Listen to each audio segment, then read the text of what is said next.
I want you to do something right now. Think about the last time something hurt. Your back, your knee, your shoulder, a headache, whatever it was. And think about what you reached for. Most people in this country reach for one of three things: ibuprofen, naproxen, or aspirin. These medications have names like Advil and Motrin and Aleve, and they are in nearly every medicine cabinet in America. They are sold without a prescription. They are marketed as safe for everyday use. And they are quietly responsible for one of the largest under-recognized cardiovascular risks in adults over 60. Today I'm going to tell you what they are doing to your heart, and I'm going to give you specific, evidence-based alternatives that address your pain without putting your cardiovascular system at risk. My name is Dr. James Harlow.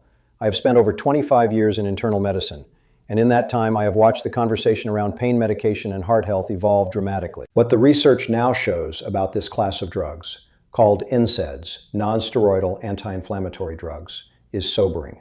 And the fact that most patients are never told about it is something I find genuinely troubling. If you are not yet subscribed to this channel, please do that now. Every week I publish videos that cover the information your doctor should be sitting down and explaining in detail. Tap subscribe and the bell notification so you never miss one. Let me start with what these medications actually are and why so many people take them. NSAIDs are a class of drugs that work by blocking enzymes called COX-1 and COX-2, which are responsible for producing prostaglandins, compounds that promote inflammation, pain, and fever. Block those enzymes, reduce those compounds, and you reduce pain. It is a straightforward mechanism, and it works. That is not in dispute. The problem is that those same enzymes also play a critical role in maintaining the lining of your blood vessels, regulating blood pressure, and protecting kidney function. When you block them, you are not just reducing pain signals, you are interfering with systems your cardiovascular health depends on.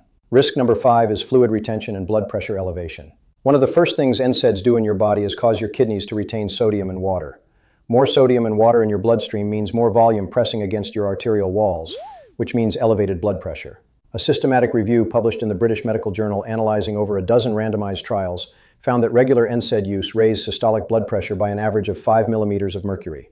That may sound modest, but in a person over 60 whose blood pressure is already at the higher end of normal, a 5-point elevation is clinically significant. It can push a borderline reading into hypertensive territory, which directly increases the load on the heart and the risk of a cardiovascular event. Risk number 4 is reduced effectiveness of blood pressure medications.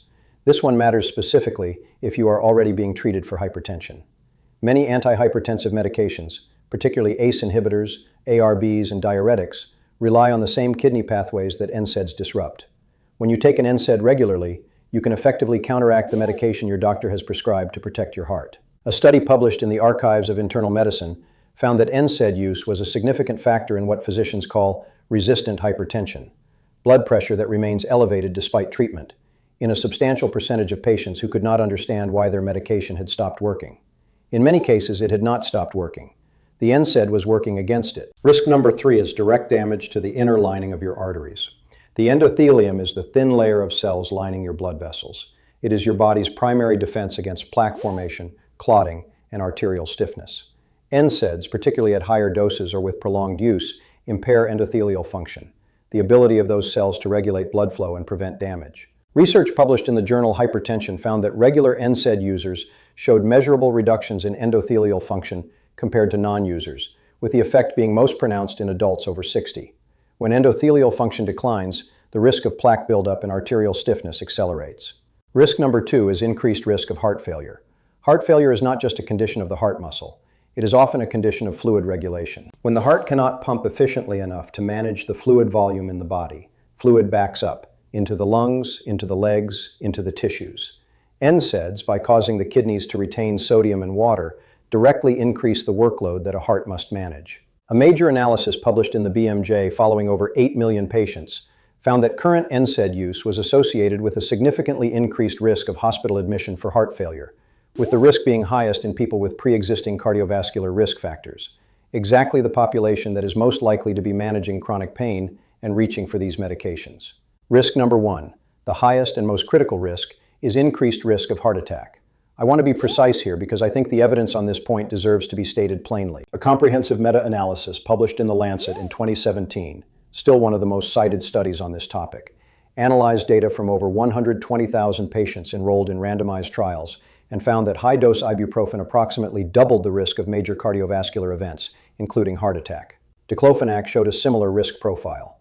Naproxen showed a comparatively lower risk but was not risk-free. A 2024 study published in Rheumatology International specifically examining NSAID use in older adults confirmed that increasing doses were associated with higher rates of ischemic heart disease, stroke, and congestive heart failure. The mechanism is not complicated. NSAIDs promote the formation of thromboxane, a compound that causes platelets to aggregate and blood to clot.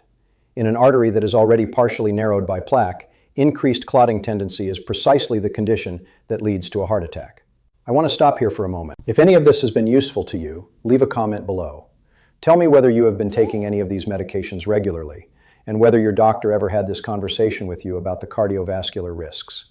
I read every comment on this channel. Now I want to talk about who is at greatest risk from NSAIDs.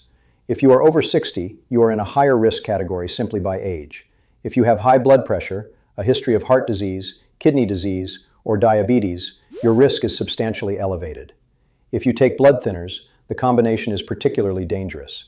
And if you have been taking NSAIDs daily for chronic pain, arthritis, back pain, joint pain, rather than occasionally, you are accumulating risk with every dose in a way that is important to address with your physician. Here is what I recommend instead. Step 1. Have a direct conversation with your doctor about your pain management approach. Tell them what you have been taking, how often, and for how long. Ask specifically whether your pain management plan should be revised given your cardiovascular profile. Step 2. Consider acetaminophen as a first-line option for mild to moderate pain. Acetaminophen, sold as Tylenol, does not carry the same cardiovascular risks as NSAIDs. It is not without limitations. It must be used within safe dosing parameters and is not appropriate for everyone, particularly those with liver conditions. But for many types of pain, it is a safer starting point for cardiovascular health. Step 3. Explore topical NSAIDs. These are gels or creams that deliver anti-inflammatory medication directly to the painful area. Because they are absorbed locally rather than systemically, they produce much lower blood levels of the drug and carry significantly reduced cardiovascular risk. Diclofenac gel is one example. For joint pain, particularly in the knee or hand, topical options are often as effective as oral NSAIDs with a fraction of the systemic exposure. Step 4. Ask about physical therapy for chronic pain. This is not a consolation prize. Multiple randomized trials have found that structured physical therapy for chronic joint and back pain produces outcomes comparable to medication, with benefits that compound over time rather than fade. Step 5. If you are currently taking NSAIDs daily, ask your doctor to review your blood pressure readings and kidney function specifically in the context of that use. A simple blood panel and blood pressure check can reveal whether these medications are affecting your cardiovascular system in ways that need to be addressed. If this video gave you something you did not know before, share it today with someone who manages chronic pain. This information can make a real difference. Subscribe to this channel and leave a comment below telling me what type of pain you have been managing and whether you have ever been told about the cardiovascular risks of these medications. I read every single one. I am Dr. James Harlow. Take care of your heart. I will see you in the next video.